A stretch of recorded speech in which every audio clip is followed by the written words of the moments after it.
Hello dear students, this is Praveen Kumar Jha. Welcome to unique classes of right way. इस session की 21-22 की आपकी first class है सेमेस्टर 2 मैक्रो इकोनॉमिक्स। आज की क्लास में हम थोड़ा सा सिलेबस डिस्कस करेंगे इन द बिगिनिंग, और फिर एक पर्टिकुलर चैप्टर जो आपके सामने दिख रहा है इनकम एंड स्पेंडिंग, उसको लेके कंटिन्यू करेंगे। राइट जी, तैयार हैं आप लोग? थोड़ा सा मैं देख लेता हूँ कि हमारी क्लास में आज कौन कौन से बच्चे हैं। थोड़े से उनसे बात कर लेते हैं और फिर क्लास स्टार्ट करते हैं। ये रिधिमा क्लास में बच्चे हैं। अवधि, Gargi, Gaurav, Manvi, Meenakshi, Nandini, Rahul, Ridhima and Taruna, and then also Ridhima. या ये सारे बच्चे हैं। आपको सब कुछ स्क्रीन विजिबल है? बिल्कुल राइट सर, विजिबल है। कोई प्रॉब्लम होगी आप बीच में इंटरप्ट कर सकते हैं, एक टाइम देख करके कहाँ इंटरप्ट करना चाहिए, और आप मुझसे पूछ सकते हैं। हाँ, आप व्हाट्सएप पे भी अपनी प्रॉब्लम को शेयर कर सकते हैं। राइट जी, आइए बहुत ही ब्रीफ में मैं आपको मैक्रो इकोनॉमिक्स का सिलेबस डिस्कस करता हूँ हल्का सा, क्योंकि सिलेबस के लिए एक अलग से लेक्चर हम लोग बनाते हैं, how to study macroeconomics 2 semester 2। तो वहाँ हम डिस्कशन करेंगे, लेकिन चूँकि हम आज एक चैप्टर स्टार्ट कर रहे हैं, यूनिट स्टार्ट कर रहे हैं, तो क्लास नंबर सबसे पहले हम लिख लेते हैं क्लास नंबर 1। आपको भी क्या करना चाहिए, एक प्रॉपर रजिस्टर लीजिए और मेरी जो क्लास वर्क है वहाँ पे उसको लिखिए। इस तरीके से क्लासेज होगी हमारी। जो क्लास नोट्स है वो तो आपको मिलेंगे ही, क्लास नोट्स के साथ साथ हमारे अपने पीडीएफ्स भी होंगे, जो पीडीएफ बिल्कुल बेसिक्स से डेवलप करेगा और धीरे धीरे ये प्रोग्रेस करता हुआ आपके न्यूमेरिकल्स तक भी जाएगा। राइट, तो ये बहुत ही शानदार है, जिसमें थ्योरेटिकल डिस्क्रिप्शंस भी और न्यूमेरिकल्स भी है। जैसे जैसे क्लास प्रोग्रेस होते जाएंगे मैं आपको ये पीडीएफ्स आपको दिखाता रहूँगा, और ये क्लास ज्वाइन करने के बाद आपको शेयर भी होंगे। फ्री क्लासेस में पीडीएफ्स उपलब्ध नहीं है, आई एम एक्सट्रीमली सॉरी, लेकिन आप ज्वाइन करते हैं तो आपको ये पीडीएफ्स आपका ही है, आपके लिए बना हुआ है। राइट, लेकिन जो क्लासेस मैं ले रहा हूँ उसके नोट्स को भी करना आपके लिए बहुत ज़रूरी है। और ज़्यादातर मैं स्टार्ट कर रहा हूँ तो लगेगा ऐसा ऐसे मैं थ्योरी पढ़ा रहा हूँ, लेकिन एक दो क्लासेस के बाद हमारी क्लासेस का ट्रांजिशन टोटली किस पे हो जाएगा, ग्राफ्स एंड न्यूमेरिकल्स पे हो जाएगा। इसलिए आप कोई भी परसेप्शन, कोई भी कंक्लूज़न ड्रॉ मत कीजिएगा इन द बिगिनिंग। अभी क्लास को चलने दीजिए, एक दो क्लासेस बाद क्लास हॉट होगा, काफ़ी बिग टॉपिक्स आएंगे, काफ़ी अच्छे अच्छे टॉपिक्स आएंगे, तब आप समझ पाएंगे कि यहाँ से मैं क्यों स्टार्ट कर रहा हूँ। आप में से कई बच्चे होंगे जो सोचते होंगे सेमेस्टर 1 में आपने रिकॉर्डिंग दे दी थी, सेमेस्टर 1 में आपने लाइव क्लासेस नहीं ली थी, क्योंकि वहाँ पे रिकॉर्डिंग से काम चल पा रहा था, लेकिन यहाँ पे रिकॉर्डिंग से काम नहीं चलेगा। यहाँ पे मुझे हर साल थोड़ा बहुत सिलेबस भी चेंज होते हैं, तो मुझे कुछ ना कुछ नई बातें हर बार क्लासेस में करनी पड़ती है। राइट बच्चे, तो आइए क्लास स्टार्ट करते हैं क्लास 1 के लिए। देखिए जी, आपका जो मैक्रो इकोनॉमिक्स है वो पूरा सिलेबस 4 यूनिट में बैठा हुआ है। मैक्रो का मैक्रो सेम 2 एक्चुअली है आपके मेन 3 यूनिट्स ही है। यूनिट 1 है, लिखते जाइए साथ साथ आप लोग भी। यूनिट 2 है, and then unit 3। Unit 3, unit 3 से मैं स्टार्ट करूं तो ये 35 मार्क्स का है, सबसे इंपॉर्टेंट यूनिट्स। यूनिट 2 आपका 25 मार्क्स का है, एंड रिमेनिंग यूनिट 1 आपकी 15 मार्क्स की है। यूनिट 1 एक्चुअली कॉलेज में ज़्यादातर क्या करते हैं, यूनिट 1 से ही स्टार्ट करते हैं, और बच्चे यूनिट 1 से क्या करते हैं, कंक्लूजन ड्रॉ कर लेते हैं कि मैक्रो इकोनॉमिक्स तो बहुत आसान हम कर लेंगे। क्योंकि यूनिट 1 में क्या होता है, जनरली नेशनल इनकम होता है, और नेशनल इनकम बच्चों को कहाँ पढ़ा हुआ है बता सकते हो? थोड़ा सा 12th क्लास में पढ़ा होता है, तो बच्चों को लगता है कि वही सिलेबस और वही सब कुछ। लेकिन अब आप क्या है कि आप सेमेस्टर 1 का एक्सपीरियंस आपके पास है, आपने क्वेश्चन पेपर्स भी देखे होंगे, कितने न्यूमेरिकल क्वेश्चंस आते हैं। आप जो सोच कर गए थे बिल्कुल उसका टोटली डिफरेंट रहा होगा। ये बात और है कि इस बार आपके एग्जाम्स ऑनलाइन हुए, ओपन बुक एग्जाम थे, तो आप काफ़ी हद तक वहाँ बच गए। लेकिन आने वाले टाइम में आपके ओपन बुक एग्जाम्स नहीं होने वाले हैं, लाइव एग्जाम्स होने वाले हैं, ऑफलाइन एग्जाम्स होने वाले हैं। तो अब आपकी आदतें क्या होनी चाहिए, बदलनी चाहिए। आपको अब ज़्यादा से ज़्यादा न्यूमेरिकल क्वेश्चंस करने होंगे, ऐसे आप एग्जामिनेशन में हैंडल नहीं कर पाएंगे, क्योंकि सेमेस्टर 1 में भी बच्चे इकोनॉमिक्स देख करके वैसे ही सोचते हैं ये तो बड़ा आसान हो जाएगा, लेकिन क्वेश्चंस आपको जब एग्जाम में देखा होगा तो असलियत आपको पता चला होगा। सिमिलरली सेमेस्टर 2 में भी या इकोनॉमिक्स ऑनर्स के हर सेमेस्टर्स में आपको ऐसा फील होगा कि हम कर लेंगे, लेकिन कर नहीं पाते हैं जब तक ढेर सारे न्यूमेरिकल्स नहीं करेंगे। और जैसे जैसे आप सेमेस्टर्स प्रोग्रेस होगा आपको पता ही नहीं चलेगा कि हम इकोनॉमिक्स पढ़ रहे हैं कि मैथमेटिक्स पढ़ रहे हैं। ऐसा मैथमेटिकल्स हो जाता है, ऐसा ग्राफिकल हो जाता है कहानी। तो नेशनल इनकम है, और थोड़ा सा करंट अकाउंट के बारे में भी यहाँ पे है, राइट। तो ये है, यहाँ 15 मार्क्स का है। यूनिट सेकंड जो है ये मनी है, मनी एंड इन्फ्लेशन है। मनी के बारे में पूरी कहानी है और उसके बाद टॉपिक इन्फ्लेशन है। दो टॉपिक्स यहाँ पे है।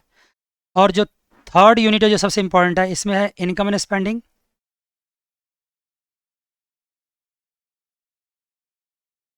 And ISLM, ISLM model, ISLM model. तो मैं सबसे इंपॉर्टेंट इसको मानता ही हूँ, ऑफकोर्स इसको मानता हूँ। ये ऐसा यूनिट है जिसको लास्ट में भी पढ़ेंगे तो आप कवर अप कर सकते हैं, हालांकि किसी भी चीज़ को लास्ट के लिए छोड़ना नहीं चाहिए। और जानते हो मैं जो ट्रायल क्लास स्टार्ट करता हूँ या क्लास बिगिन करता हूँ हमेशा ऑलवेज सेमेस्टर यूनिट थर्ड से ये स्टार्ट करता हूँ, क्योंकि मैं जानता हूँ कि स्टार्टिंग में अगर मैं लीड ले लूँ इस यूनिट पे तो 35 मार्क्स मेरे पक्के हो जाएंगे। तो फिर और सब यूनिट्स को हम थोड़ा सा टाइम लेकर के भी लास्ट में भी या मिड में भी कर सकते हैं, नहीं अगर इसमें लीड नहीं ले पाए तो हम पूरे सेमेस्टर स्ट्रगल करते रह जाएंगे। आई होप कि मेरी बातें आप समझ पा रहे हैं। चलिए माइक ऑन कीजिए, पहले बताइए समझ पा रहे हैं मेरी बात आप? Mike on, yes sir. अगर मुझे आपको टरकाना होता है, मतलब मुझे बहलाना फुसलाना होता है, मुझे यूं ही टाइम पास करना होता बात बना करके, बताओ मैं कौन से यूनिट से स्टार्ट कर सकता था? Please come on tell me, कौन से यूनिट से? First units. यहाँ इतनी अच्छी अच्छी बातें होंगी, GDP, NDP, depreciation, NFIA, many more things like what you already have studied in class 12। मज़ा आता आपको सुन के भी, इतनी अच्छी अच्छी कहानी बनाते हैं, मज़ा आ जाता। लेकिन जस्टिस नहीं कर पाते आपके साथ हम। मज़ा तो आता, आप समझ भी नहीं पाते मैंने क्या पढ़ाया, क्या अच्छा पढ़ाया, क्या बुरा पढ़ाया। आपको बहुत अच्छा लगता है, गारंटी बहुत अच्छा लगता है, लेकिन आपके साथ अन्याय होता है, इनजस्टिस होता है। मैं ऐसा नहीं करूँगा, मैं आपके साथ पूरा पूरा जस्टिस करने आया हूँ। मैं टीचर नहीं हूँ, मैं कोच हूँ। कोच और टीचर में फ़र्क होता है। टीचर जो होता है अगर उनकी सैलरी फिक्स होती, जनरली होती है, उनकी रिस्पॉन्सिबिलिटी ज़्यादा नहीं होती है, लेकिन जो कोच होता है उनको हर दिन देखना पड़ता है कि भाई बच्चा कितना प्रोग्रेस किया है। ये नहीं कि मैंने पढ़ा दिया, रिकॉर्डिंग दे दिया, हो गया। मैं आप मेरे मैसेज आप पास पहुँचते रहेंगे, आपसे पूछते रहेंगे, हमेशा आपकी प्रॉब्लम्स भी लेते रहेंगे। आप जब हमसे चाहेंगे हमसे कांटेक्ट भी करते रहेंगे। और बहुत सारे बच्चों को सेमेस्टर 1 का मेरे पास ऑलरेडी एक्सपीरियंस है कि मेरी जो सर्विसेज हैं आपके साथ रात के 12 बजे तक उपलब्ध रहती है, व्हाट्सएप पे तो खासकर। गलत बोल रहा हूँ क्या बच्चे, बताइए? राइट, सही बोल रहा हूँ ना? करेक्ट बोल रहा हूँ ना? Yes sir. ठीक है सर, तो आइए, तो मैं आपको unit third 35 marks, income and spending and ISLM model, ये बता दो कि इस मॉडल की खास बात क्या है कि ये अगर आप तैयार कर लेते हैं तो 35 मार्क्स तो तैयार हो ही जाता है। सेमेस्टर 3 एंड सेमेस्टर 4 की एक अच्छी खासी इन्वेस्टमेंट भी आप कर लेते हैं, बहुत इन्वेस्टमेंट कर लेते हैं। अभी सेमेस्टर 3 में मैंने बहुत बच्चों को पढ़ाया, बहुत परेशान थे बच्चे, क्वेश्चंस पूछते थे। मैं उसको कितना भी कहता था कि ये मेरा फॉल्ट नहीं है, मेरे पास सेमेस्टर 2 के लेक्चर्स हैं, आप लो, मैं आपको 1 महीने के लिए उसका एक्सेस दे रहा हूँ, उसको पढ़ो। लेकिन ऐसा हो नहीं पाता कि सारे लेक्चर्स आप एक साथ पढ़ लोगे। ब्रेन का भी अपना लिमिटेशन है, उसकी भी एक मेमोरी फिक्स है, नहीं पढ़ सकेंगे आप। पढ़ाई तभी अच्छी होती है जब ग्रेजुअल डेवलपमेंट्स होता है, हर दिन का काम हर दिन करते हैं आप। यही नहीं कि सारे स्टडी मटेरियल्स को जमा होने दिए फिर बाद में एक साथ हम पढ़ेंगे, अभी कोई बात नहीं यार पूरे वीक का एक साथ पढ़ लेंगे, ऐसा नहीं होता है। आइए जी, तो मुझे उम्मीद है कि आप मेरे साथ साथ चलेंगे, काम करते रहेंगे साथ साथ। रिकॉर्डेड लेक्चर्स जो बच्चे हमसे पढ़ते हैं या पढ़ेंगे उनको मैं हर रोज़ रिकॉर्डेड लेक्चर्स उसी दिन मैं रात तक उसको क्या करता हूँ, अपलोड कर देता हूँ। राइट बच्चे, राइट राइट सर। तो आइए जी, टॉपिक लिखिए क्या, इनकम एंड स्पेंडिंग।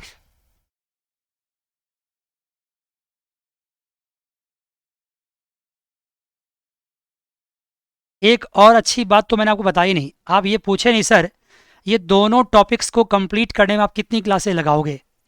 मैं नहीं जानता कितनी क्लासेस लगेंगे, मुझे इतना पता है कि अप्रॉक्सीमेटली 30 to 35 क्लासेस लगेंगे। कई सारे लोगों को आप कहोगे, कॉलेज टीचर्स को, तो सरप्राइज होंगे कि व्हाट इज़ दिस, 8-10 क्लासेस में तो ये निकाल देते हैं हम लोग। 30 to 35 क्लासेस में करना क्या है, क्या करना है उस क्लासेस में? मेरे को लगता है क्योंकि मैं इसमें सिर्फ थ्योरी पढ़ा करके नहीं निकलता हूँ। थ्योरी हमारे 30% टाइम लगते हैं, जो न्यूमेरिकल्स होते हैं उसमें हमारे 70% टाइम चले जाते हैं। न्यूमेरिकल्स में 70% टाइम, काफ़ी सारे न्यूमेरिकल्स, क्योंकि एग्जामिनेशन में 2 क्वेश्चन इसमें से आते ही आते हैं न्यूमेरिकली। तो काफ़ी अच्छा इंपॉर्टेंट मैंने डिस्कशन कर लिया। अब आइए इनकम एंड स्पेंडिंग स्टार्ट करते हैं। चलिए जी, मुझे ये बताइए कि क्या आप ये मानते हैं कि मैक्रो जो है मैन मेड सब्जेक्ट है या साइंटिफिक है? जल्दी जवाब दीजिए। Man made. चलिए मैन मेड है, साइंटिफिक नहीं है, मैन मेड है। हालांकि जोरिनी की जो नेचुरल साइंस हो वही साइंस होता है, यहाँ पे भी अपना लॉजिक है, लेकिन ये नेचुरल साइंस नहीं है। नेचुरल साइंस में और मैन मेड में क्या फ़र्क होता है? नेचुरल साइंस बदलता नहीं है। न्यूटन्स का लॉ जब से आया तब से वही है, आइंस्टाइन का लॉ जब से आया तब से वही है कि नहीं? कुछ बदलाव हुआ क्या उसमें? आप माइक ऑन करके करिए, आप मुझसे इंटरेक्ट करते रहेंगे तो बड़ा अच्छा होगा, इंटरेक्टिव क्लास का बड़ा मजा आएगा। नहीं सर, लेकिन मैन मेड में क्या खास बात होती है? सर्टेन एजम्पशंस होते हैं और उस एजम्पशंस के बेसिस पे कुछ थ्योरीज डेवलप होते हैं, और वो थ्योरीज ओवर द पीरियड क्या हो सकते हैं? आप बताएंगे क्या हो सकते हैं? ओवर द पीरियड इवॉल्व हो सकते हैं और चेंज हो सकते हैं। बहुत अच्छी बात कहा। एक बच्चे ने कहा इवॉल्व हो सकते हैं, दूसरे ने कहा चेंज हो सकते हैं, दोनों हो सकता है। ओवर द पीरियड इवॉल्व भी होते हैं और चेंज भी होते हैं। इवॉल्व का मतलब होता है थोड़ा बदलाव होना, अपडेटेड हो जाना। चेंज का मतलब बदल जाना, टोटली आउटराइट हो जाना। राइट जी, तो ये पूरी कहानी है। तो आप तैयार हैं इसके लिए कि जो थ्योरीज हैं मैक्रो के, वो नेचुरल साइंस नहीं है, ये मैन मेड है। तो ये ओवर द पीरियड ग्रो किया है, डेवलप किया है। और जानते हो एक चीज़ और, ग्रो कब करता है कोई भी इंसान किसी थ्योरी को डेवलप कब करता है? जब उसको ज़रूरत होती है। आपने एक डायलॉग सुना होगा हमेशा से, क्या सुना है? Necessity is the invention of.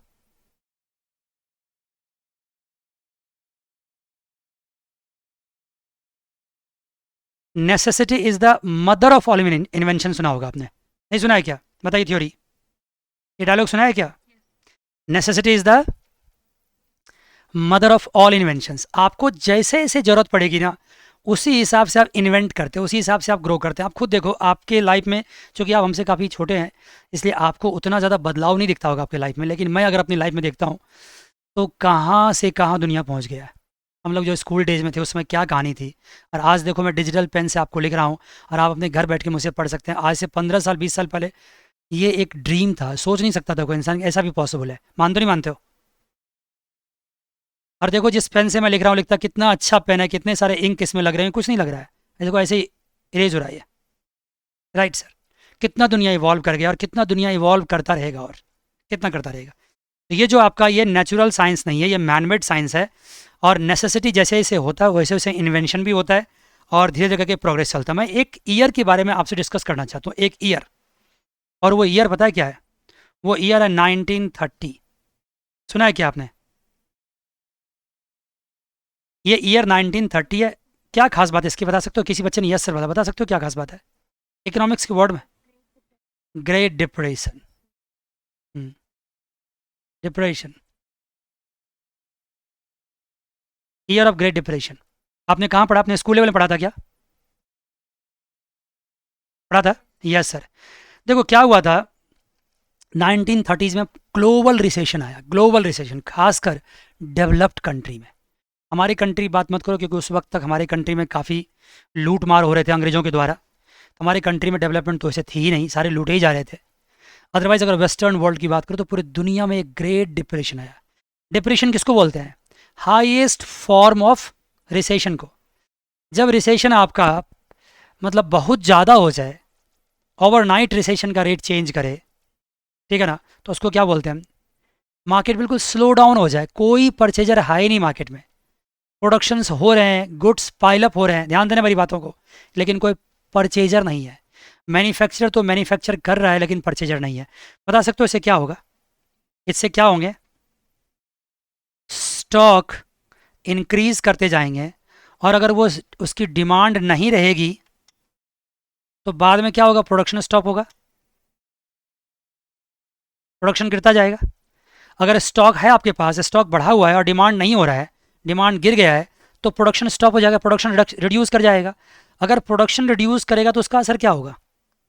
Jobs पे पड़ेंगे, क्योंकि भाई अगर किसी मैन्युफैक्चरर के पास डिमांड ही नहीं है, वो प्रोडक्शन ही नहीं कर रहा है, तो मैन्युफैक्चरर स्टाफ को क्यों रखेगा? इसका मतलब अनएम्प्लॉयमेंट क्या होगा? आप माइक ऑन करके थोड़ा सा मेरे साथ, इंक्रीज कर जाएगा, इंक्रीज कर जाएगी। तो इतना ज़बरदस्त अनएम्प्लॉयमेंट हो गया था और बिजनेसमैन के इतने हालत ख़राब हो गए थे कि ग्लोबली बहुत सारे सुसाइडल केस भी सुनने में मिले थे। ये ग्रेट डिप्रेशन इतना खतरनाक था। अब ये बताइए, जब ये ग्रेट डिप्रेशन आया तो कोई भी कंट्री का जो गवर्नमेंट है, वो गवर्नमेंट किसके पास जाएगा? गवर्नमेंट अल्टीमेटली किसके पास जाएगा? इस ग्रेट डिप्रेशन को सॉर्ट आउट करने के लिए उस कंट्री का गवर्नमेंट किसको बुलाएगा? जो उसका एक्सपर्ट होगा, कौन होता है? इकोनॉमिस्ट्स। बिल्कुल सही बात, इकोनॉमिस्ट्स। डॉक्टर के पास तो जाएगा नहीं, किसके पास जाएगा? इकोनॉमिस्ट के पास। क्या उसके पास है सब कुछ? कर सकता हो? कर सकता है। जो भी रास्ता निकालेगा वही निकालेगा। भाई एक बात बताओ, अभी कोरोना पीरियड, कोरोना आया था, वायरस आया था, तो गवर्नमेंट किसके पास गए? बताइए किसके पास गए? साइंटिस्ट के पास गए, डॉक्टर्स के पास गए, उन्होंने कुछ रास्ता निकाला। तो ऐसे ही ग्रेट डिप्रेशन के पास किसके पास गए? इकोनॉमिस्ट पास। इकोनॉमिस्ट ने क्या कहा कि मेरे पास इसका कोई इलाज नहीं है, और ये जो ग्रेट डिप्रेशन है ना, ये ओवर द पीरियड अपने आप सही होगा। ये ग्रेट डिप्रेशन क्या होगा? Over the period. ध्यान दीजिए कहानी को, मैं क्या कर रहा हूं, मैं इस स्टोरी को बना रहा हूं आपके लिए, क्योंकि स्टोरी नहीं बनेगी तो फिर चैप्टर आप पर्सपेक्टिव में समझ नहीं पाएंगे। डायरेक्टली फॉर्मुलाइज कर दूं, डायरेक्टली फॉर्मूला आपको दे दूं, मजा नहीं आएगा। सीक्वेंस में आप ये समझ पाइए कि मैं मैक्रो इकोनॉमिक्स को ए से स्टार्ट कर रहा हूं, ए से, और स्टार्टिंग की 2-3 क्लास ABCD तक जाएंगे, फिर धीरे धीरे करके अपने आप क्या होंगे? पिकअप। बहुत अच्छा सा स्टोरी है, बहुत अच्छा सा कॉन्सेप्ट आ जाएगा। Over the period, over the period मतलब होता है लॉन्ग रन। इस इकोनॉमिस्ट ने क्या कहा कि ये हमारा जो प्रॉब्लम है, ये कब सॉर्ट आउट होगा? बोलो कब होगा? लॉन्ग रन में। तो गवर्नमेंट ने उससे पूछा लॉन्ग रन का क्या मतलब आपका? 1 ईयर, 2 ईयर, 3 ईयर और वट एवर। इकोनॉमिस्ट ने कहा कि मैं लॉन्ग रन को डिफाइन नहीं कर सकता। लॉन्ग रन 20 ईयर्स भी हो सकते हैं, 15 ईयर्स भी हो सकते हैं, 30 ईयर्स भी हो सकते हैं, लेकिन मैं ये जरूर कहता हूँ कि इकोनॉमिक्स अपने आप काम करता है, मार्केट अपने आप काम करता है, इकोनॉमी अपने आप काम करता है, और इस प्रॉब्लम को खुद ब खुद सॉर्ट आउट कर लेगा। इनविजिबल हैंड है, अपने आप ही सॉर्ट आउट कर लेगा। डिमांड एंड प्रोडक्शन अपने आप मैच करेंगे, खुद ब खुद डिमांड उठ पड़ेगा। और ऐसा होगा, ऑफकोर्स होगा। लेकिन दिक्कत क्या है कि अगर ये 20 ईयर्स का टाइम लगा दिया तो एक कंप्लीट जनरेशन तो वो की मर जाएगी, पूरी सिविलाइजेशन पे फर्क पड़ जाएगा। नहीं मानते हो बात को? यस या नो? सिविलाइजेशन थ्रेट हो जाएगा। देखो, जैसे कि पेंडेमिक है, पेंडेमिक के बारे में भी सभी लोग ये कहते थे कि आज नहीं तो कल ये क्या होगा? बताओ क्या होगा? अपने आप ठीक हो जाएगा। सबके इम्यूनिटी आएंगे, सब एक बार बीमार पड़ेंगे, इम्यूनिटी आएगा, जो नहीं सर्वाइव कर पाएगा जाएगा, लेकिन सोसाइटी में इम्यूनिटी आ जाएगा और सोसाइटी अपने आप ठीक हो जाएगा। बिल्कुल सही थ्योरी है, लेकिन कब तक? 10 साल, 20 साल, 25 साल। कितने लोग मारे जाएंगे कुछ पता नहीं, कितनी बार होगा कुछ पता नहीं। तो क्या भगवान भरोसे हम छोड़ सकते हैं? नहीं। अगर हम भगवान भरोसे छोड़ देंगे तो भगवान भी तो हो सकता है हमारे भरोसे ही हो, ये लोग कुछ कर लेगा, इतना दिमाग विद्या के भेजा धरती पे। नहीं समझे? अगर हम कहेंगे भगवान ही सब कुछ कर देंगे, तो भगवान अगर सब कुछ कर सकते तो मुझे ब्रेन क्यों दिया, आपको ब्रेन क्यों दिया? भगवान ने इतना अच्छा इंसान बना के धरती भेजा, क्योंकि वो कहता है सब कुछ मेरे तरफ मत देखना, कुछ अपनी तरफ भी देख लो भाई, सबका मैं करूँगा, मेरे पास बहुत सारे काम है। तो वही बात है कि पेंडेमिक को भगवान भरोसे नहीं छोड़ा गया। हालांकि होता तो सब कुछ ऑलमाइटी के हैंड में, जो बिलीव करते हैं, हाँ मैं बिलीव करता हूँ, आप भी करते होंगे शायद, लेकिन अल्टीमेटली फिर भी हमारा अपना भी कुछ फ़र्ज होता है, कर्म होता है, ड्यूटी होता है, जो मुझे करना चाहिए, आपको करना चाहिए। तो वही बात है। तो फिर क्या हुआ कि वैक्सीन्स बने, लोगों को इम्यूनिटी डेवलप कराया गया वैक्सीन के हेल्प से, और हम काफ़ी हद तक कोरोना पैंडेमिक में अभी तक कंट्रोल कर पाए। भविष्य क्या होगा हमें पता नहीं, आपको पता नहीं है। सिमिलरली इस इकोनॉमिस्ट का ये जवाब गवर्नमेंट को पसंद नहीं आया। ये कौन सी बात होगी कि 1 साल में ठीक होगा, 2 साल में ठीक होगा, 3 साल में ठीक होगा? ये तो कोई बात नहीं हुई। लेकिन चिंता की बात नहीं है, 1936 में लंदन में काम चल रहा था, एक इकोनॉमिस्ट थे और उसका नाम था Keynes, JM Keynes. J.M.. Keynes. J.M.. Keynes ने बहुत सारे एम्पिरिकल डेटा मंगाए, 40 साल, 50 साल, 40-50 ईयर्स के ऑल ओवर द वर्ल्ड के डेटा मंगाए और उसको स्टडी किया कि आखिर ये रिसेशन आया क्यों, ये ग्लोबल रिसेशन जो आया 1930 में, ये क्यों आया, उसका स्टडी किया उसने जे.एम. कीन्स ने। और बाद में उसने एक थ्योरी डेवलप किया उससे, बहुत सारे एम्पिरिकल एविडेंस के बाद। उसके उस थ्योरी को उसके फॉलोअर्स ने कीनेशियन थ्योरी नाम दिया, कीनेशियन इकोनॉमिक्स। उनके फॉलोअर्स ने उसका नाम क्या दिया, कीनेशियन इकोनॉमिक्स। मान गए बच्चे? और ये कीनेशियन इकोनॉमिक्स ने पूरे दुनिया के इकोनॉमिक्स वर्ल्ड को बदल के रख दिया, चेंज करके रख दिया, थॉट प्रोसेस ही बदल दिया। मैं आगे बढ़ूँ उससे पहले मैं पूछूं आप लोगों से, देखो हमें मेरा क्लास ना, मेरी कोशिश होती है इंटरेक्टिव क्लास की। आप जानते हैं जैसे आपका लॉगिन आईडी कंप्लीट होगा आप दोबारा से ज्वाइन करेंगे इसी आईडी पे। इंटरेक्टिव क्लास का मतलब ये होता है कि अगर आप लाइव क्लास में आए हैं, आपसे मैं पूछूं और जवाब नहीं देंगे, क्या फ़ायदा हुआ? जो मैंने अभी तक आपको पढ़ाया क्या समझ में आया? Please tell me. आप सो तो नहीं गए क्लास में? No sir.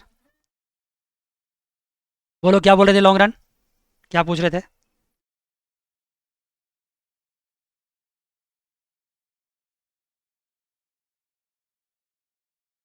बिल्कुल बिल्कुल बिल्कुल बिल्कुल। मार्केट अपने आप इनविजिबल हैंड के थ्रू, अभी मैं बताऊंगा उसके बारे में, खुद ब खुद डिमांड एंड सप्लाई अपने आप क्या करेगा, हर गुड्स की अपने आप डिमांड होगी। Production creates its own demand, right ना? तो वो अपने आप सॉर्ट आउट होगा। ऐसा कहते हैं कौन? Long run economics. अभी बताऊंगा, अभी तो आप जल्दीबाजी मत करो, बस मुझे ये जवाब दो, मुझे ये कंफर्म कर दो, मुझे बस इतना कंफर्म कर दो कि मैंने एक चांस लिया, डेयर किया है एकदम थ्योरी से क्लास को स्टार्ट करने का। जबकि बहुत लोग क्या करते हैं, सीधे न्यूमेरिकल स्टार्ट करते हैं।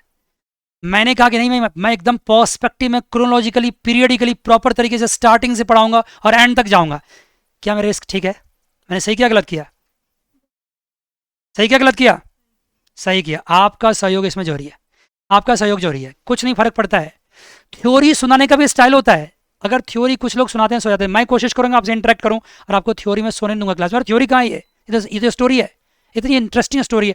पढ़ने वाले बच्चों के लिए म्यूजिक है ये। जिसको पढ़ाई में मजा नहीं आता उसका तो कुछ नहीं कह सकते, लेकिन पढ़ने वाले बच्चों के लिए म्यूजिक है ये। देखना कितना अच्छा म्यूजिक है, अभी देखना समय आएगा आपको। तो जे.एम. कीन्स ने क्या किया, कीनेशियन इकोनॉमिक डेवलप किया। और इसने क्या किया, इसने पूरे दुनिया के इकोनॉमिक्स को बदल के रख दिया। और ये सारी बात शॉर्ट रन की किया इन्होंने, लॉन्ग रन इकोनॉमिक्स के बदले में इन्होंने शॉर्ट रन इकोनॉमिक्स साथ में लिया है, राइट सर? इतना ही नहीं किया इन्होंने, इसने इतना ही नहीं किया, इन्होंने क्या किया, 1936 से पहले वाले सारे इकोनॉमिक्स को इन्होंने क्या कह दिया, इन्होंने कह दिया क्लासिकल इकोनॉमिस्ट्स।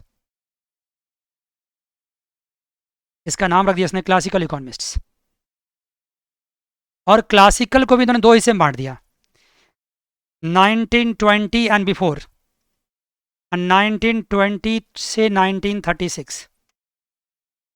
ये हो गए क्लासिकल और ये हो गए neo classical, classical and neo classical, classical and neo classical. समझ गए बच्चे बात को? Classical economics and what, neo classical, ये भी आ गए, राइट सर? लेकिन ओवरऑल ये सभी क्लासिकल। फर्क क्या है कि नियो क्लासिकल वाले ने क्लासिकल में थोड़ा सा क्या कर दिया, इंप्रूवमेंट कर दिया। हालांकि 100% क्लासिकल को चेंज नहीं किया, बस थोड़ा सा इंप्रूवमेंट कर दिया। मान गए बच्चे? यहाँ तक क्लियर? यहाँ तक क्लियर है? राइट सर, क्लियर है। और इन्होंने कहा कि ये जो क्लासिकल इकोनॉमिस्ट हैं, इनमें ये लॉन्ग रन इकोनॉमिक्स की बात करते हैं। इसकी बात करते हैं ये लॉन्ग रन इकोनॉमिक्स की। और इन्होंने खुद किसकी बात करी, शॉर्ट रन इकोनॉमिक्स की। ठीक है बच्चे? तो अब अल्टीमेटली क्या होगा कि अल्टीमेटली ये होगा कि अब इस दो इकोनॉमिक्स में हम डिफरेंस समझेंगे कि जो क्लासिकल है या नियो क्लासिकल कंबाइंड तरीके से, और जो कीनेशियन इकोनॉमिक्स, जो शॉर्ट रन इकोनॉमिक्स हैं, इन्होंने क्या ऐसा किया, क्या फ़र्क पड़ा। क्लासिकल इकोनॉमिक्स ग्रेट डिप्रेशन को सॉर्ट आउट करने में क्यों सक्सेसफुल नहीं हो पाए इतना जल्दी, लेकिन कीनेशियन इकोनॉमिक्स उसी ग्रेट डिप्रेशन को कितना जल्दी, कितना आसानी से सॉर्ट आउट कर दिया। तो ये जानना जरूरी नहीं क्या? ऑफकोर्स जरूरी है। लेकिन आपके दिमाग में क्वेश्चन आता है, सर अगर शॉर्ट रन इकोनॉमिक्स आ गया कीनेशियन के द्वारा, तो जो क्लासिकल इकोनॉमिस्ट थे वो सारे क्लासिकल थ्योरी सारा गलत हो गया, बताओ जल्दी से, गलत हो गया ना? जो क्लासिकल थ्योरी था सारा रॉन्ग हो गया ना? इट्स नॉट गलत, इट्स नॉट रॉन्ग। यहाँ पे गलत या सही की बात नहीं है। क्लासिकल अपने जगह सही है, लॉन्ग रन में कोई चीज़ ठीक होता हुआ अपनी जगह सही है, और किनीशियन भी अपने जगह सही है कि हम लॉन्ग रन का इंतजार नहीं कर सकते, हमें शॉर्ट रन में प्रॉब्लम को क्या करना है, शॉर्ट आउट करना है। यहाँ पे मैं किसी को गलत या सही करने के लिए नहीं आया हूँ, या बता नहीं रहा हूँ। दोनों इकोनॉमिक्स, क्लासिकल थ्योरी भी और किनीशियन थ्योरी भी, शॉर्ट रन भी और लॉन्ग रन भी, दोनों अपने अपने जगह पे सही है, कोई गलत नहीं है। बस ये है कि दोनों का सॉर्ट आउट करने का तरीका क्या है, अलग अलग। आइए जी, अब मैं एक छोटी सी बात पूछता हूँ आपसे और। तो यहाँ पे सवाल जो हमारा है अब जाएगा किधर, डिफरेंस जाएगा। मैं डिफरेंस बताऊंगा आपको, डिफरेंस बिटवीन, ये क्वेश्चन आएगा बहुत important, classical theory and Keynesian theory. Difference between classical theory and Keynesian theory. Classical में केनीशियन में क्या डिफरेंस, ये हम लोग पढ़ेंगे यहाँ पे। क्लासिकल में केनीशियन में क्या फ़र्क है। लेकिन उससे पहले बताता हूँ, क्या 1930 में जो क्लासिकल थ्योरी एक्सपोज हो गया प्रॉब्लम को सॉर्ट आउट करने में, क्या इससे पहले की कोई हिस्ट्री नहीं है? है हिस्ट्री। मैं कहाँ तक ले जाना चाहूँगा आपको, 1776 में। क्या बात है, बहुत अच्छी बात है। यहाँ पे कहानी थी एडम स्मिथ की। किसने जवाब दिया? जब जवाब दिया तो एक जवाब और दो। 1776 में पूरे वर्ल्ड में एक बहुत अच्छी घटना घटी। क्या घटना थी वो? तो फिर क्या कहानी हुई, देखिए।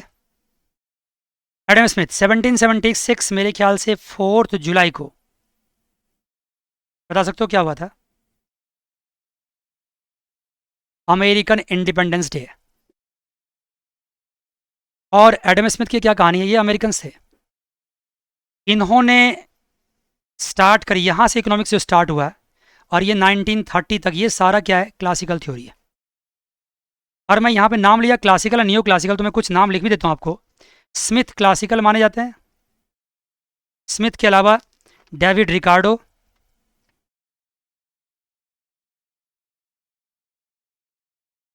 Then J.S. Mills, and then इधर व्हाट, मार्शल, न्यू क्लासिकल है Marshall, and A.C. Pigou.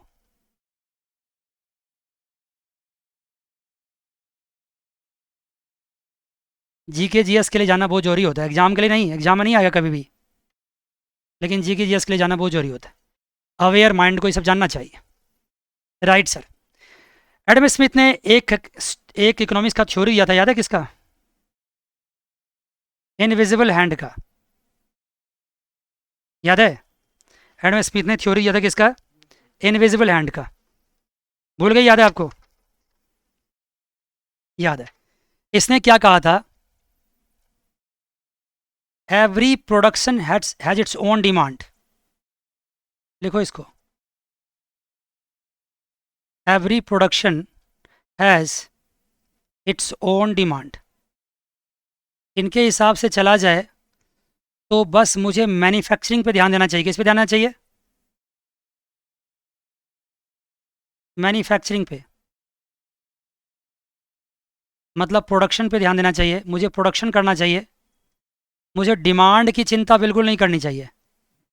Demand should not be out of.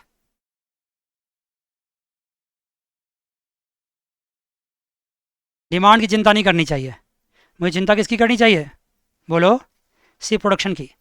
Goods बनेगा तो मार्केट में बिकेगा, ये कॉन्सेप्ट था इसका, इनविजिबल हैंड का। और गवर्नमेंट की इंटरप्शन नहीं चाहिए, गवर्नमेंट इंटरप्ट ना करे। इन्होंने एक भी बात कही थी, गवर्नमेंट इंटरप्ट ना करे, नो गवर्नमेंट इंटरप्शन।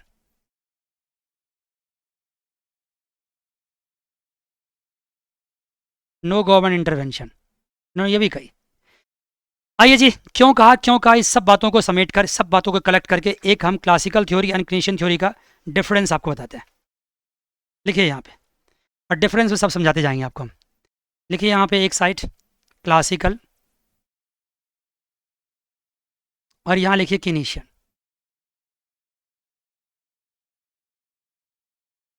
क्लासिकल और यहाँ पे केनीशियन, और एक एक पॉइंट से स्टार्ट कीजिए।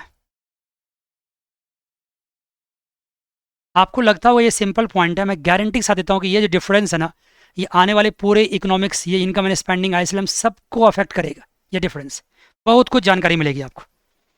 देखिए सबसे पहला पॉइंट देखिए, क्लासिकल क्या कहता है। एक एक पॉइंट लिखता जाता हूँ, उसको डिस्क्राइब करता जाऊंगा। क्लासिकल कहता है real factors are important. Classical के हिसाब से क्या इंपॉर्टेंट है? Real factors are important. लिखते जाओ आप लोग। रियल फैक्टर्स का मतलब आप समझते हैं क्या होता है? Real factors are important, real factor समझते हैं क्या होता है? मैं एग्जांपल समझाता हूँ। आपके पॉकेट में 100 रुपीज़ है, इस 100 रुपीज़ से आप कोल्ड ड्रिंक पीना चाहते हैं। मान लो आपको 2 बोटल्स मिलता है, सपोज करो। आप बता सकते हैं इसमें रियल फैक्टर्स कौन है और नॉमिनल फैक्टर्स कौन है? कोल्ड ड्रिंक्स आपका रियल फैक्टर्स है, मनी आपका नॉमिनल फैक्टर्स है। सर एग्जाम्पल से समझ में नहीं आया? आएगा। देखो, अगर नॉमिनल फैक्टर्स हो तो रियल फैक्टर्स हम कैसे निकाल सकते हैं? रियल फैक्टर्स हम कैसे निकाल सकते हैं? ध्यान देना, ये आगे बिल्कुल काम आने वाला है। आगे मैं इसको डिस्क्राइब भी करने वाला हूँ। अगर मेरे पास नॉमिनल फैक्टर्स है, अगर उसको मैं क्या करूँ, उसको मैं थोड़ा सा जगह रख के करता हूँ ना। नॉमिनल फैक्टर्स हमारे पास है, किनीशियन के लिए जगह छोड़ देता हूँ ना। माइक ऑन बंद कीजिएगा अपना। उसको डिवाइड कर दूँ मैं प्राइस से। आपने क्या देखा, मान लो मेरे पास 100 रुपये था और मेरी एक कोल्ड ड्रिंक की बोतल 50 रुपये की है, मुझे कितने बोटल्स मिल जाएंगे? 2 बोटल्स। मानते हैं? बोलिए यस। अब यहाँ देखो, आपकी प्यास किससे बुझेगी? पैसे से बुझेगी, कोल्ड ड्रिंक से बुझेगी? वैसे पानी पीना चाहिए, कोल्ड ड्रिंक कम ही पीना चाहिए। कोल्ड ड्रिंक से मान लो अगर आपको ज़्यादा प्यास लग गया तो पैसे को क्या करो, मोड़ मार के खा जाओ उसको चबा के, प्यास बुझ जाएगी क्या? कैसी बात करते हो सर, कभी नहीं बुझ सकती है। तो फिर पैसा इंपॉर्टेंट, लोग कहते हैं पैसा बहुत इंपॉर्टेंट है। पैसा इंपॉर्टेंट क्यों है फिर? क्योंकि सर पैसा के बगैर तो मुझे कोल्ड ड्रिंक मिलता नहीं। मिलता क्या? नहीं मिलता। तो इसका मतलब जो ये जो क्लासिकल इकोनॉमिस्ट वो क्या कहते हैं, वो कहते हैं मनी जो है ना, वो नॉमिनल होता है। ध्यान सुनिएगा, मनी क्या होता है? नॉमिनल। और ये सिर्फ क्या करता है? मीडियम ऑफ एक्सचेंज का काम करता है। मीडियम ऑफ एक्सचेंज का काम करता है। मनी से हमारा कोई सेटिस्फेक्शन डायरेक्टली इन्वॉल्व नहीं है। हमारा खाना पीना तो में रियल फैक्टर्स ही है। जैसे हम रोटी खाते हैं तो वीट क्या रियल फैक्टर्स है? चावल राइस खाते हैं तो राइस क्या रियल फैक्टर्स है? कपड़े पहनते हैं, कपड़े क्या रियल है? कैब में घूमते हैं, कैब क्या रियल है? सर्विसेज रियल है, सारे रियल्स हैं। जिससे कि हमारे सेटिस्फेक्शन बढ़ता है, जिसको हम कंज्यूम करते हैं, जिस सर्विसेज को अवेल करते हैं, वो सारे रियल फैक्टर्स हैं। यहाँ पे इतना ही समझाना जरूरी है, इससे ज़्यादा समझाऊंगा तो फायदा नहीं होगा, क्योंकि इस पर तो एक चैप्टर भी है, बहुत सारे न्यूमेरिकल्स भी है। समझ गए बात को? यहाँ बताइए, समझ गए? मनी क्या रोल प्ले करता है? हाँ, फैक्टर प्रोडक्शन रियल है। लैंड, लेबर, कैपिटल, इंटरप्रेन्योरशिप सारे रियल है, सारे रियल है। फैक्टर प्रोडक्शन मैं लिख देता हूँ यहाँ पे। मैंने अभी जो बात कही वो डिमांड साइड से बात करी। देखो मार्केट में दो चीज़ एक साथ चलता है, प्रोडक्शन भी और डिमांड भी। ये कोल्ड ड्रिंक की बात मैंने क्या करी? डिमांड की बात करी। लेकिन कोल्ड ड्रिंक कहीं ना कहीं मैन्युफैक्चर तो हुआ होगा ना। कोल्ड ड्रिंक के सप्लायर तो होंगे, सप्लायर ने क्या किया होगा? Land, labour, capital, entrepreneurship. तो क्या है ये? रियल है। फैक्टर्स ऑफ प्रोडक्शन रियल है। मैं ऐसे ही चीख के बोलता हूँ, परेशान मत होना।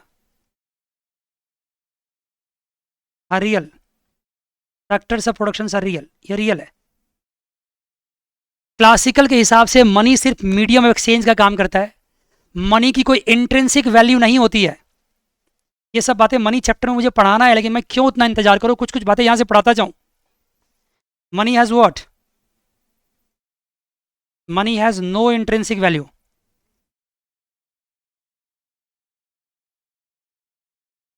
भाई आपके घर में जो 2000 के नोट है, उसकी वैल्यू सिर्फ इसीलिए है कि गवर्नमेंट उसको बैक कर रही है। गवर्नमेंट ने उसको क्या मान लिया? उसको लीगली एक्सेप्ट किया हुआ है, गवर्नमेंट ने उसको बैकअप दिया हुआ है आरबीआई के थ्रू। अगर गवर्नमेंट उससे बैकअप हटा ले, उसको लीगल टेंडर गवर्नमेंट ना माने, तो देखो उसकी फिर क्या औकात बचती है, कुछ नहीं बचेगी उसकी वैल्यू। आपको डिमोनेटाइजेशन याद है 2016, बच्चे होंगे आप। इससे इससे पहले के जो नोट्स थे, बहुत अच्छे नोट्स दिखते थे वो, 1000 के और 500 के नोट। अभी भी मेरे पास कुछ पड़े होंगे, किसी किसी पास कुछ कुछ पड़े होंगे नोट्स, हालांकि रखना इलीगल है, लेकिन थोड़े बहुत नोट थे छुप छुपा के कहीं रखे थे, पता ही नहीं चला। तो वो नोट अब उसकी कोई वैल्यू है क्या? आज का 2000 का नोट और पहले के 1000 के नोट की सेम वैल्यू है क्या? कोई वैल्यू नहीं है। 2000 की वैल्यू है, 1000 की कोई वैल्यू नहीं है, उसको फाड़ के फेंक दो। रखना है अपने बच्चों को दिखाने के लिए, वो बात अलग है, लेकिन वैल्यू कुछ नहीं है उसकी। लेकिन मैं एक चीज़ पूछता हूँ, अगर ये गोल्ड का कॉइन है, तो क्या गवर्नमेंट के बस की बात है उसकी वैल्यू को ख़त्म कर देना? बोलो जल्दी से। गोल्ड कॉइन का तो वैल्यू कोई ख़त्म नहीं कर सकता, कोई गवर्नमेंट ख़त्म नहीं कर सकती। गोल्ड कॉइन की क्या है? इंट्रिंसिक वैल्यू, उसमें वर्थ है कुछ, उसकी इंट्रिंसिक वैल्यू है। लेकिन जो मनी है उसकी कोई इंट्रिंसिक वैल्यू नहीं होती है। आपको कि सर जो सिक्के होते हैं उसकी तो इंट्रिंसिक वैल्यू होती है। एक बार बताऊं, सिक्का बनाने के लिए गवर्नमेंट जिस मेटल्स का इस्तेमाल करते हैं ना, उसकी वैल्यू होती है उस सिक्का के मतलब जितनी सिक्का की वैल्यू होती है उससे कम होती है। अगर सिक्का का जो मेटल्स है उसकी वैल्यू ज़्यादा हो जाएगी ना, तो लोग क्या करेगा, उसको तोड़ ताड़ के उसका ऑर्नामेंट्स बना लेगा। समझ गए? उतनी वैल्यू नहीं होती उसकी। गोल्ड का सिक्का थोड़ी होता है, पहले के जमाने एल्यूमिनियम का सिक्का होता था, आजकल स्टील स्टील के मिला बनाते हैं लोहाई से। Right sir. तो मनी का कोई इंट्रेंसिक वैल्यू नहीं होता है। हाँ बोलिए।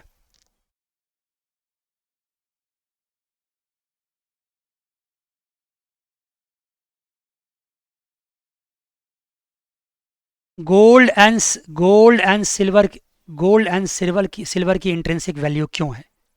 ये सवाल आज की क्लास के लिए नहीं है, लेकिन आपको मैं बिना जवाब दिए जाऊंगा नहीं। ये सब कुछ डिपेंड करता है मार्जिनल यूटिलिटी पे। अगर डायमंड तो गोल्ड सिल्वर से भी ज़्यादा कॉस्टली है ना?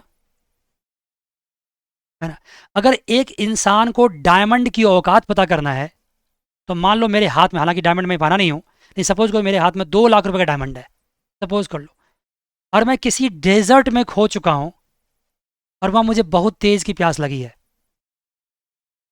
और मुझे एक गिलास पानी जो है सो 2 लाख रुपए मिल रहा है, 3 लाख मिल रहा है, या 2 लाख मान लो, तो मैं उस एक गिलास पानी को पीने के लिए उस डायमंड को दे दूंगा कि नहीं दे दूंगा? बताओ। Of course. तो बताओ कौन ज़्यादा कॉस्टली हुआ, डायमंड या वाटर? देख लिया, देख लिया डायमंड की औकात क्या है, डायमंड की औकात दिख गई। एक गिलास पानी में डायमंड बिक सकता है। आज देखो एक देवघर में एक बहुत ट्रैजिक इंसिडेंट वगैरह न्यूज़ सुनते हैं आप, तो सुनते हैं न्यूज़, वहाँ रोपवे में काफ़ी सारे लोग फंस गए हैं, झारखंड में हुआ है। अब वो झारखंड में रोपवे में फंसे हुए हैं, वहाँ हेलीकॉप्टर से क्या हो रहा है, उनको बाहर निकाला जा रहा है, ऑपरेशन हो रहा है उसका, रेस्क्यू ऑपरेशन। अब अगर मान लो तो गवर्नमेंट फ्री कर रही है, लेकिन गवर्नमेंट अगर वहाँ पे चार्ज करने लगे ना, तो इंसान क्या करे, कुछ भी दे दे उसके पास, जो कुछ भी हो। यस या नो? तो डायमंड एंड वाटर में वाटर की वैल्यू कम है तब, जबकि वाटर क्योंकि बहुत ज़्यादा उपलब्ध है, बहुत प्लेंटी में है। लेकिन अगर किसी जगह वाटर उपलब्ध नहीं है, तो वहाँ डायमंड कम कॉस्टली है, डायमंड की ज़्यादा कीमत नहीं है, वाटर की। ये सब कुछ डिपेंड करता है मार्जिनल यूटिलिटी पे। तो डायमंड स्केयर्स है, इसलिए उसकी मार्जिनल यूटिलिटी क्या होती है, ज़्यादा रहती है। और वाटर क्या है, प्लेंटी में है, हर जगह उपलब्ध है, इसलिए उसकी मार्जिनल यूटिलिटी क्या होती है, कम हो जाती है। उसी डेजर्ट में अगर मेरे पास दूसरे अंगूठी में भी एक डायमंड लगा हुआ है, जो वो भी 2 लाख रुपए का है, अगर मुझे दूसरी ग्लास ऑफ पानी मुझे कोई ऑफर करे ना, तो क्या मैं दूसरी अंगूठी दे सकता हूँ क्या उसको? नहीं दे सकता हूँ, क्योंकि मेरे एक गिलास पानी पीने से मेरा प्यास बुझ चुका, मैं 2 दिन कम से कम बर्दाश्त कर सकता हूँ। अब मेरी जान बच गई है, तब तक हो सकता है मैं बच जाऊँ, तो मैं क्यों 2 लाख का डायमंड लगाऊँ, एक अंगूठी और लगा दूँ। समझ गए? तो मैंने क्या कहा कि ये सब सारा कहानी मार्जिनल यूटिलिटी की, ये टॉपिक आएगा, अपने सेमेस्टर 1 में पढ़ा होगा, ये से पहले भी पढ़ा होगा, लेकिन फिर भी कभी मौका मिलेगा तो और बताएंगे आपको। समझ गए? Right sir. आज आप जहाँ ले जाना चाहते हैं मुझे ले जाइए, मुझे कोई फर्क नहीं पड़ता, मुझे 1-2 क्लासेस तो आपको स्टोरी बनाना ही पड़ेगा। आप जानते हैं क्रिकेट मैच में बता रहा हूँ, जब भी कोई बैट्समैन मैच खेलने आता है ना, तो पहले 5, 10, 15 बॉल क्या करता है, खेलता है। 2020 में उसको मौका नहीं मिलता, लेकिन वैसे टेस्ट मैच में, वनडे में खेलता है, फिर गेम बनाता है, फिर उसके बाद से वो रन लेना स्टार्ट करता है। ठीक है जी, प्लीज़ होल्ड ऑन।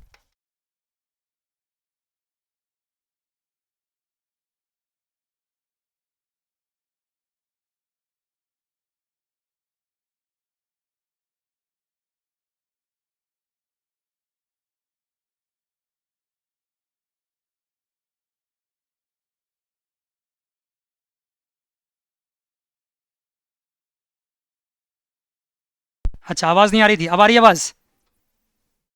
अब आ रही है आवाज़, आ रही है। अच्छा कि आपने बता दिया कि रिकॉर्ड भी नहीं हो पाता।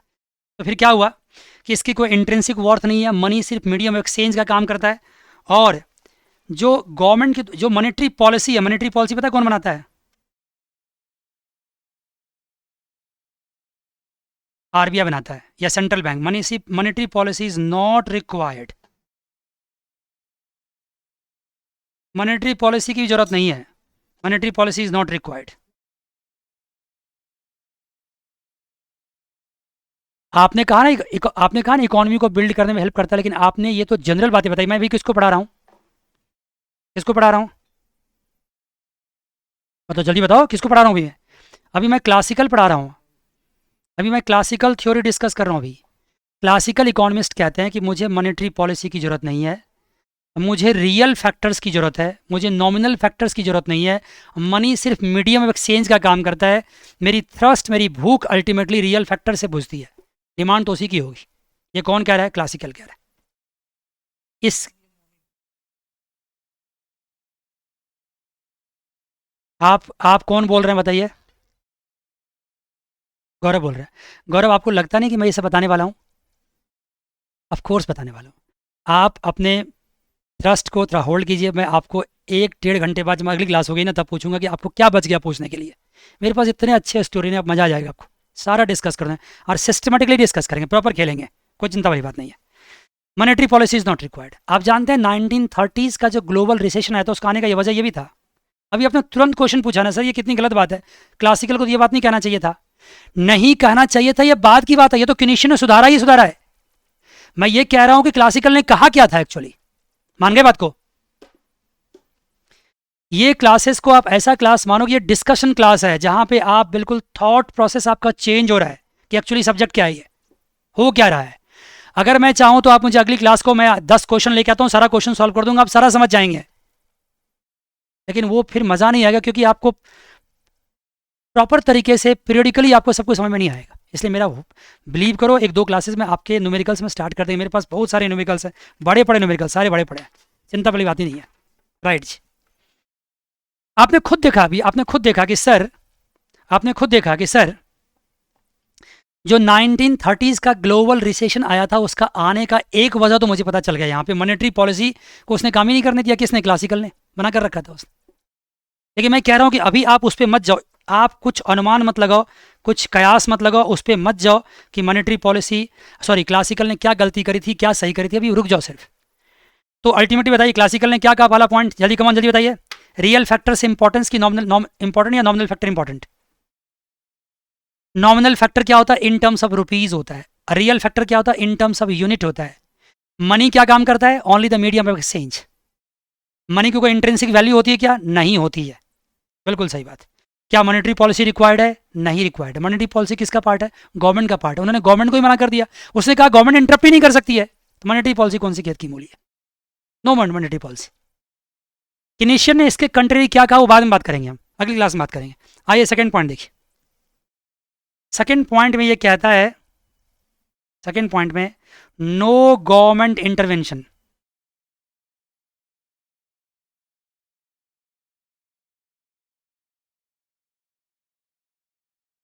Intervention, no government intervention.